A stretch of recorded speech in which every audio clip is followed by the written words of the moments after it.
This is an interview that I've just done with John Bungie himself, talking about Marathon and trying to get as many answers for you guys as possible about the game, despite the fact that I have never played it, right? So I got a lot of suggestions from my Twitch chat, from my YouTube chats. We put them all in a doc, and then we had 20 minutes only with Bungie to try and get those answers answered. The problem was I didn't know who I was going to be talking to in advance, and it was all very last minute, so I did my best. I hope I didn't let you guys down with this, but we're going to run the tape of the interview right now. Here we go. I can give an intro while you do that. Sure thing. Am I allowed to say who you are? Yeah. All right, hell yeah. Chat, everyone say hi to Harvey. No, I'm Kevin. I'm using Harvey's account. Sorry. Oh no, it's a lie. It's all a lie. It The is a UESC lie. are here. Sorry. Oh God.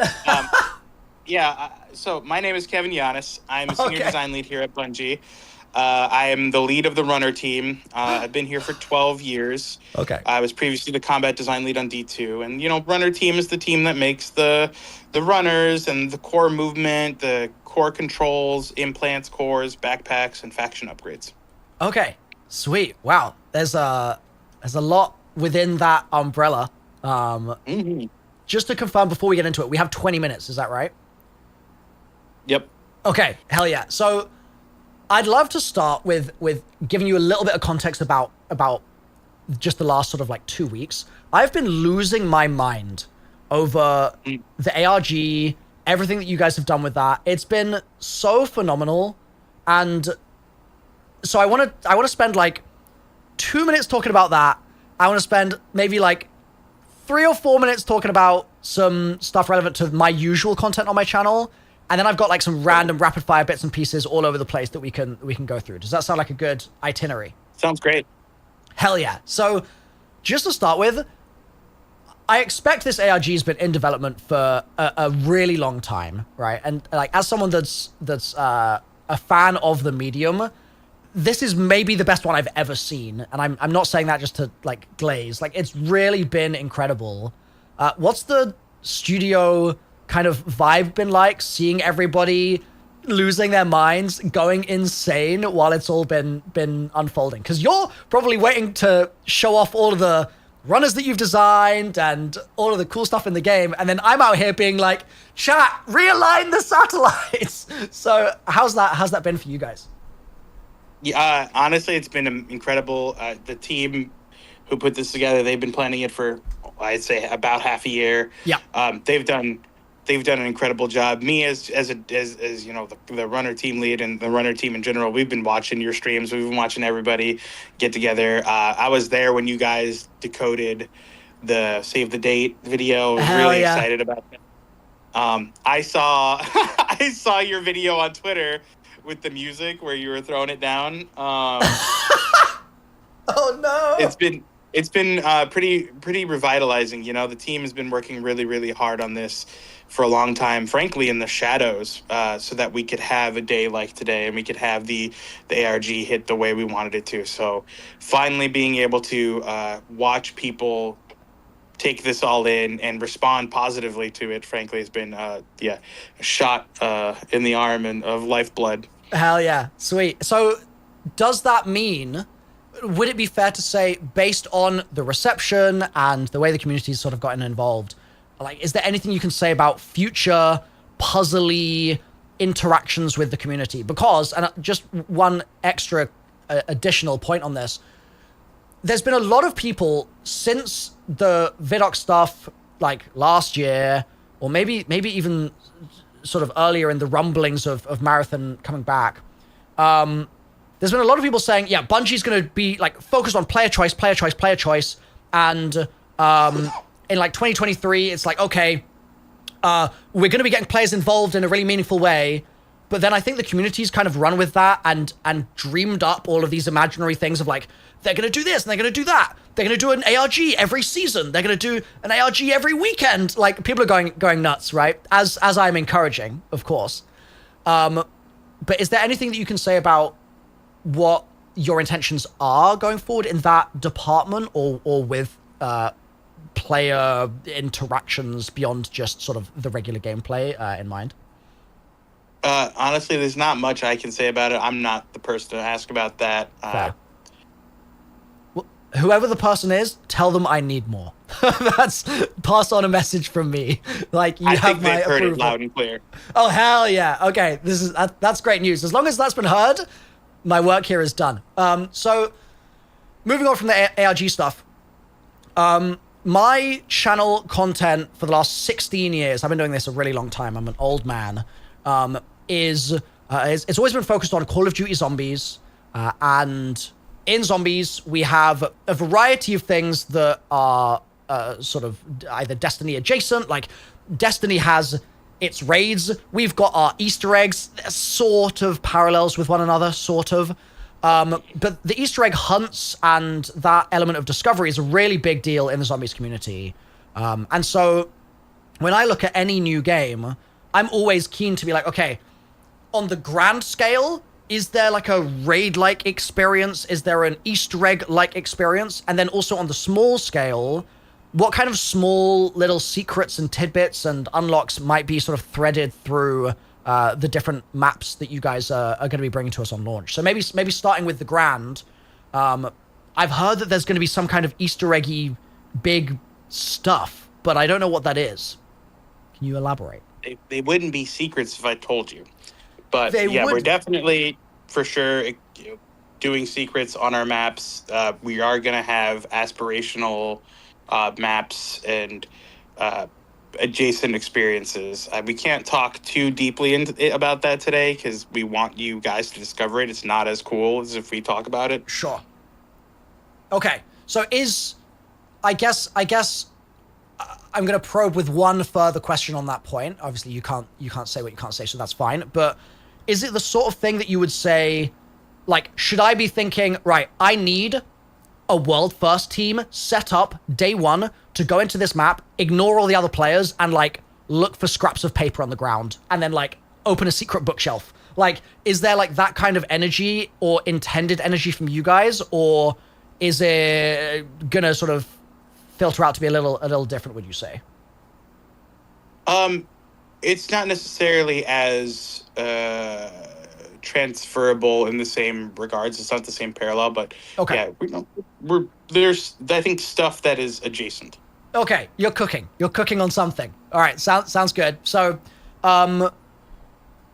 within that sort of sphere of like gameplay and players on a squad, like a group of runners teaming up to do something, a group of three,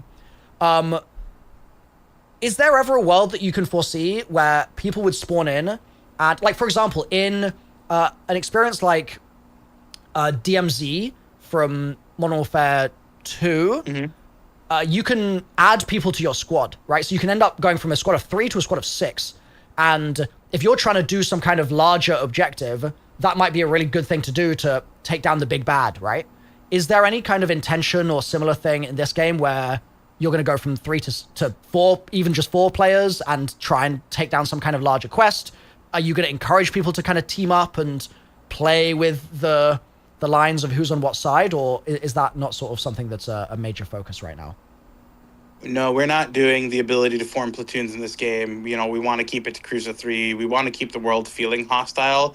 There's definitely vectors in which you will be able to express your intent to other players, but we're not looking at making dynamic teams to fight world bosses.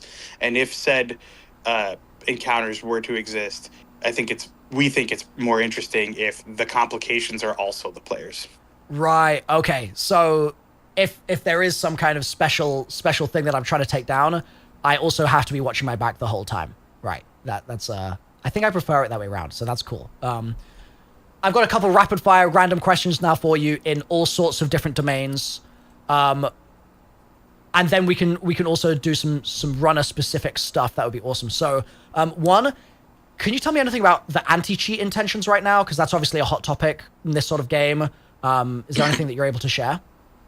Yeah, totally. So we have made some pretty substantial improvements to the Tiger engine with regards to our anti-cheat behavior. We're server authoritative now. We're on a dedicated server, which means there is a external entity that is monitoring the game state, that is the truth of the game state, which means like game manipulations that would work in other games. they would be verified and then rejected by the dedicated server. We have Fog of War, which is a system that occludes information from other players or other clients on the map based on distance and visibility. So generally, if somebody's using a walls hack, they would be able to see everyone on the map. But with Fog of War, their box doesn't have the data of occluded clients. So you couldn't use walls on somebody a couple of POIs away, or if they were obscured from your vision. Okay. So the benefit of walls is dramatically reduced. We have anti-cheat as well. We have an anti-cheat solution, and then we have a security team that is constantly looking for vulnerabilities, constantly improving the game, and will be, when we deploy this live, we'll be monitoring the game and swift to ban people. Okay, sick. That's really great news, because I know, I mean, speaking from various game community experiences, one of the biggest knives to the heart of any kind of game like that is the sort of continued running into a hacker, and you're like, oh, that sucked. And then you do it again, and it's like, oh, okay, this is starting to really wear me down now. But there's a fine line to be found between anti-cheat that is extremely secure, but then also trying to make sure that people still feel like you're not being overly invasive, right?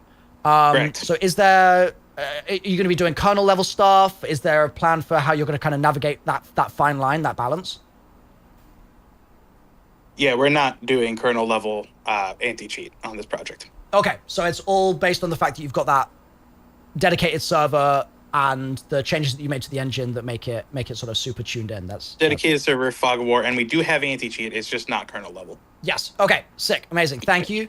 On a completely different topic, can more than one team extract in a match? Absolutely. Yeah, Okay. Everyone could extract. Okay, so you can just place your beacon down, and then, I guess, do you place beacons in specific beacon spots, or is the beacon a deployable beacon, or what's the difference? No, the beacons are placed on the map. It's based on your infill, which is randomly rolled, and so you'll be given the inherent challenge of just making it to your exfil beacon.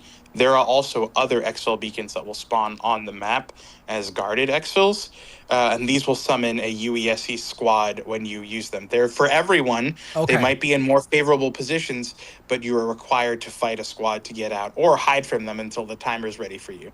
Okay. And those are single use. So if you use them, they're gone. They come on a very, very slow cadence. Mm-hmm.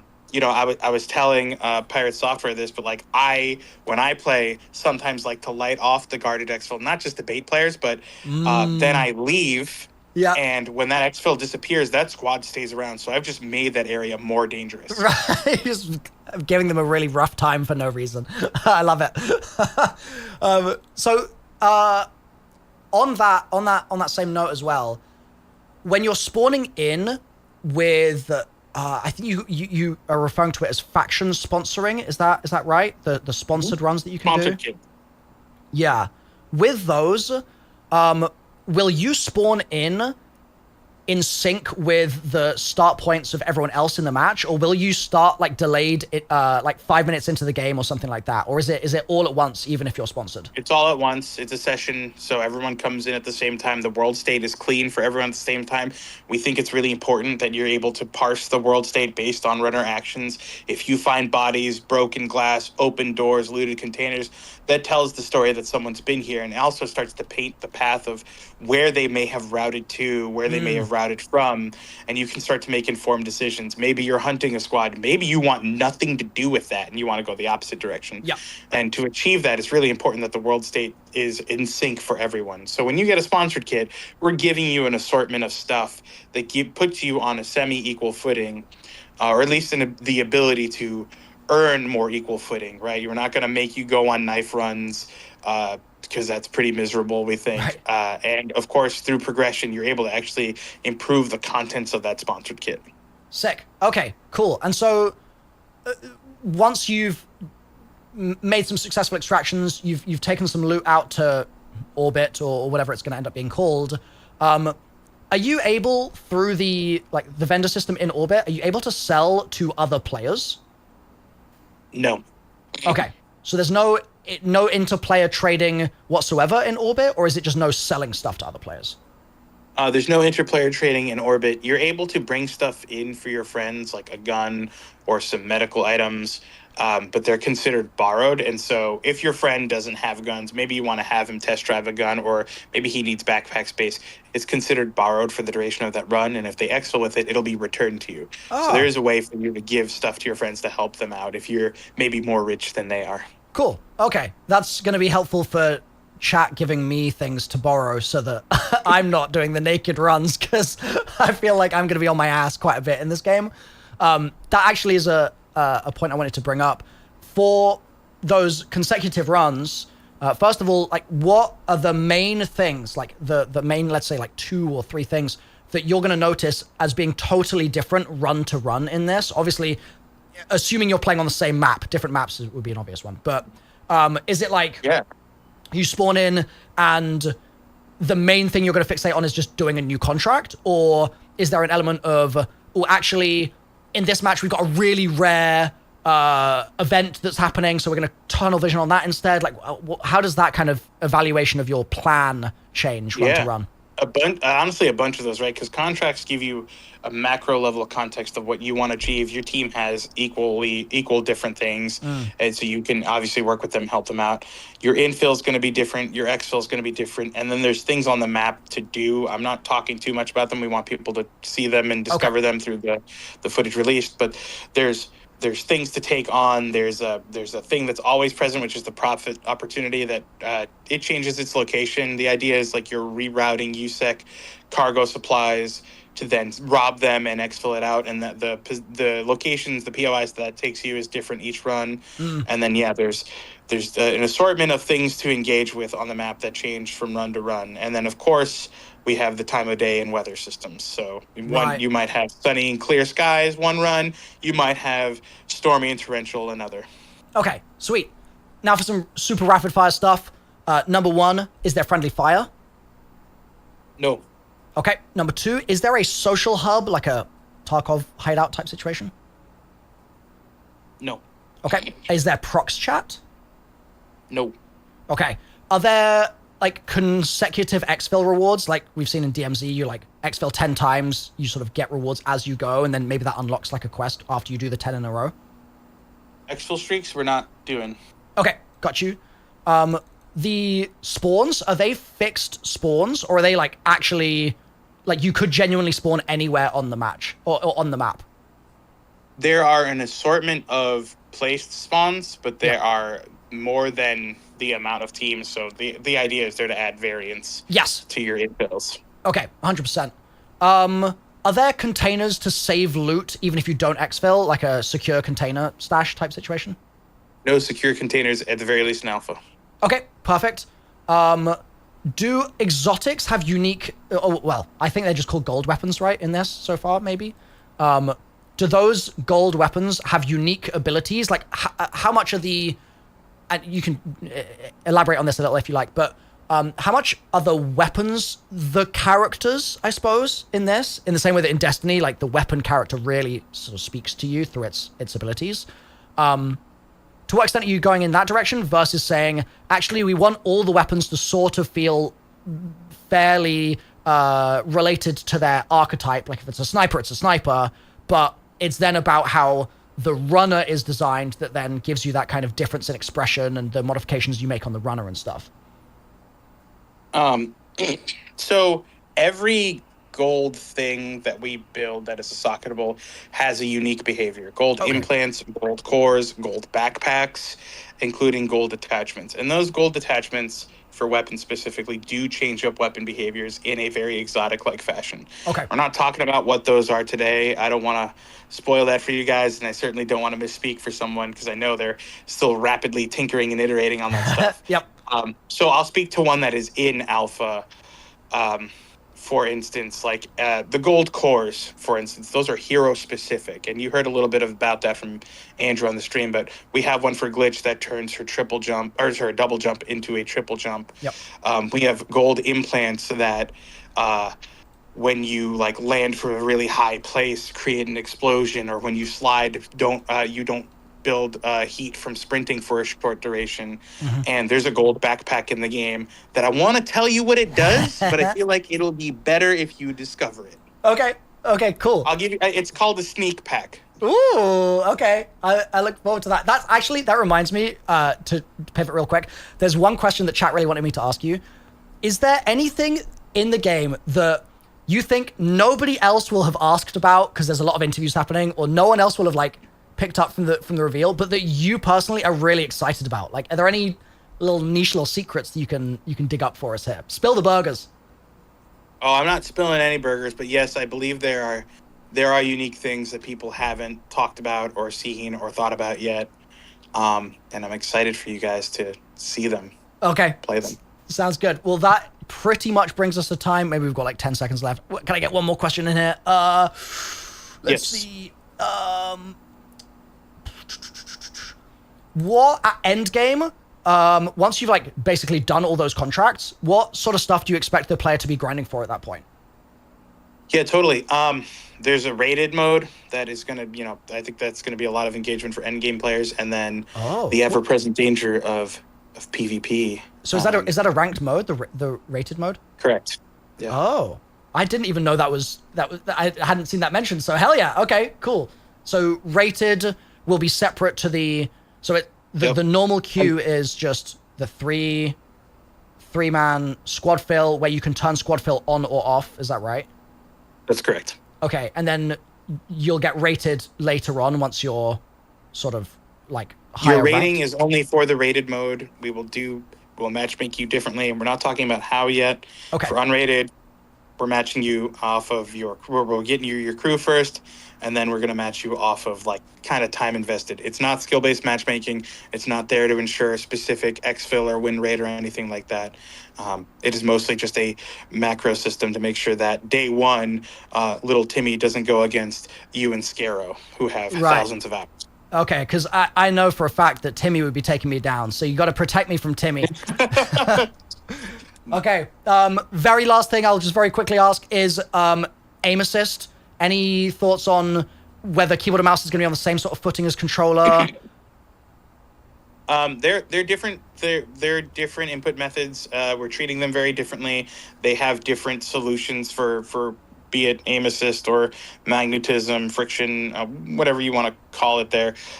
We are tuning them independently. We are keeping an eye on it to make sure that each of them is fair. We don't necessarily want one to be better than the other, and we definitely don't want people to feel like their input method is a win button. Okay, amazing. Thank you. I want to be respectful of your time. Thank you so much. Let's get some W's in the chat. And yeah, thank you once again for taking the time. I'm super excited to play the game. I'm super excited it's coming out this year as well. Like, I was sort of not anticipating that. So that's great news. So yeah, congrats on reveal today. And I will no doubt be making lots of videos and streams very soon as we're able to share more. Amazing. Thank you very much, man. All right. Appreciate it. Thank you, Kevin. Talk soon.